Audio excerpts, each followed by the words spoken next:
Hi friends, കിച്ചുമണീസ് വേൾഡിൻ്റെ പുതിയൊരു വീഡിയോയിലേക്ക് എല്ലാവർക്കും സ്വാഗതം. നമുക്കിന്ന് നല്ല മാമ്പഴം കിട്ടിയിട്ടുണ്ട്. നമ്മുടെ പറമ്പിലുണ്ടായത് തന്നെയാണ്. മാമ്പഴം വെച്ചിട്ട് ഞാനിന്നൊരു കോല ഐസ് ഉണ്ടാക്കാമെന്ന് വിചാരിച്ചു. അതിനായി മാമ്പഴമൊക്കെ ചെത്തി വെടുപ്പാക്കി കഷ്ണങ്ങളാക്കി മുറിച്ച് വെക്കുകയാണ്.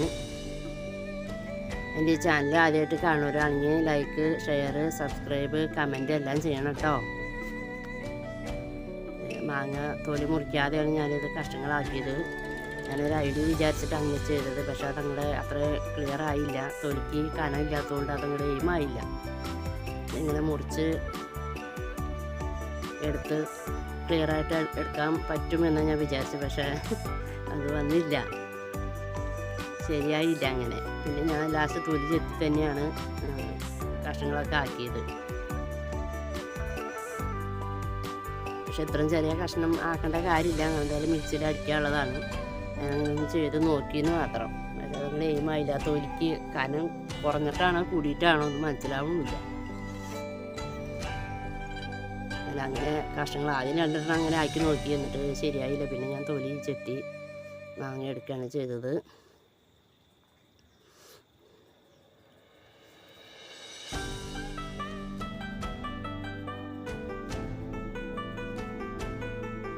അതുപോലെ ആക്കാമെന്നാണ് വിചാരിച്ചത്. പക്ഷേ ഫുള്ളായിട്ട് അങ്ങനെ കിട്ടിയില്ല. തൊലിയാണ് വേഗം പോരുന്നത്, കണ്ടോ. എന്തായാലും തൊലിയൊക്കെ കളഞ്ഞ് മാങ്ങ നല്ല വൃത്തിയായിട്ട് ആക്കി വെച്ചിട്ടുണ്ട്. 2 കഷ്ണം ഞാൻ മാറ്റി വെച്ചിട്ടുണ്ട്. അത് തീരെ ചെറിയ കഷ്ണങ്ങളാക്കിയിട്ട് നമുക്ക് ആ മിക്സിയിൽ ഇട്ടതിന് ശേഷം അതും ആ 2 കഷ്ണങ്ങൾ അരിഞ്ഞ് അതിലോട്ട് ഇടാമെന്ന് വിചാരിച്ചു. അപ്പോൾ ഇടയ്ക്കൊന്ന് കടിക്കാൻ കിട്ടുമ്പോൾ നല്ല രസമല്ലേ, അതിന് വേണ്ടിയിട്ട്. അപ്പോൾ അത് ആദ്യം അരിഞ്ഞ് വെച്ചു. ബാക്കി മിക്സിയിലിട്ട് അടിക്കാൻ വേണ്ടിയിട്ട് ബാക്കി കഷ്ണങ്ങൾ എടുത്ത് വെച്ചു. അതിലേക്ക് ഞാനൊരു 1.5 കപ്പ് പാൽ ഒഴിച്ച് കൊടുത്തു.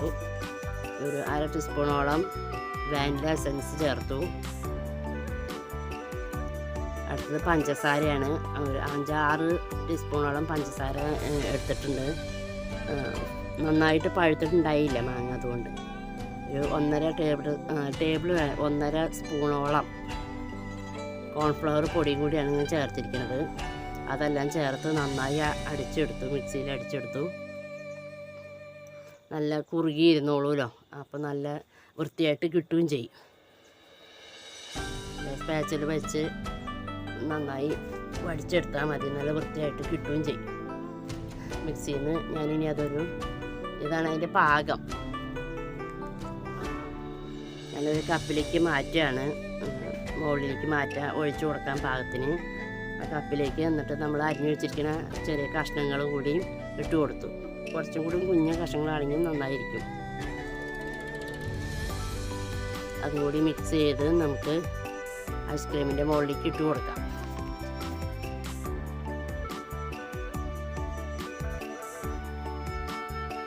നന്നായി ഇളക്കി യോജിപ്പിച്ചിട്ട് ഒഴിച്ചു കൊടുക്കാം കേട്ടോ.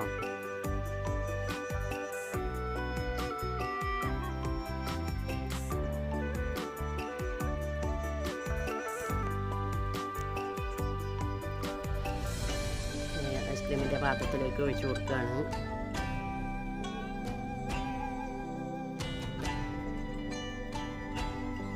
പെട്ടെന്ന് അറിഞ്ഞു പോയി.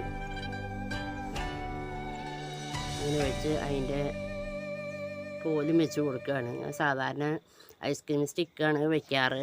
എന്തായാലും ഈ പ്രാവശ്യം ഇങ്ങനെ ചെയ്ത് നോക്കട്ടെ എന്ന് വിചാരിച്ചു. അടപ്പും വെച്ച് കിച്ചുമണിയാണെങ്കിൽ വളരെ പേടിച്ചാണ് അതിൻ്റെ ഉള്ളിലേക്ക് അടപ്പ് വെച്ച് അടയ്ക്കണത്.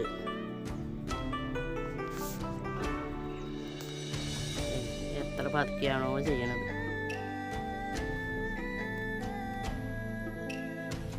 എന്തായാലും ഇതിപ്പോൾ രാത്രി എപ്പോഴാണ് ചെയ്തത്, കാരണം പകൽ ചെയ്താൽ എനിക്ക് തൊഴിലും ഉണ്ടാവില്ല. അയ്യോ അമ്മയും ചോദിച്ചിട്ട്, അതുകൊണ്ട് രാത്രി ചെയ്ത് വെച്ച് നേരം വെളുത്ത് ഉച്ചയായപ്പോഴത്തേനാണ് പിന്നെ ഞങ്ങൾ ഇത് എടുത്ത് നോക്കിയത്. എന്തായാലും സെറ്റായിട്ടുണ്ട്.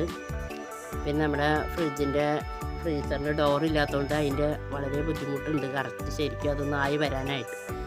അതുകൊണ്ട് കറക്റ്റായിട്ട് ആയോ എന്ന് ചോദിച്ചാൽ ആയെന്ന് പറയാം, ആയില്ലല്ലേന്ന് ചോദിച്ചാൽ ആയില്ലല്ലേ എന്നും പറയാം. അത് കറക്റ്റ് ഇതായിട്ടില്ല, എന്നാലും കുഴപ്പമില്ല, കഴിക്കാൻ പറ്റി, നന്നായി. എല്ലാവർക്കും ഐസ്ക്രീം ഇഷ്ടപ്പെട്ടു എന്ന് വിചാരിക്കുന്നു. ഐസ്ക്രീമല്ല, ഐസ് മാമ്പഴ ഐസ്. പണ്ടൊക്കെ നമ്മൾ മാമ്പഴം ഐസ് അല്ലെങ്കിൽ കോലൈസ്, പാലൈസും ഒക്കെ കിട്ടാനായിട്ട് നോക്കി നിന്നിട്ടുള്ളൊരു കാലമുണ്ടല്ലേ. ആ മണിയടി ശബ്ദം കേൾക്കുമ്പോൾ പൈസ എടുത്തിട്ട് ഓടുക. എൻ്റെയൊക്കെ ചെറുപ്പകാലത്ത് 5 കശുവണ്ടി കൊടുത്തു കഴിഞ്ഞാൽ നമുക്ക് ഐസ് കിട്ടുന്ന ഒരു കാലം ഉണ്ടായിരുന്നു. അതൊക്കെ ഇനി ഓർമ്മകളിൽ മാത്രം. എല്ലാവർക്കും താങ്ക് യു.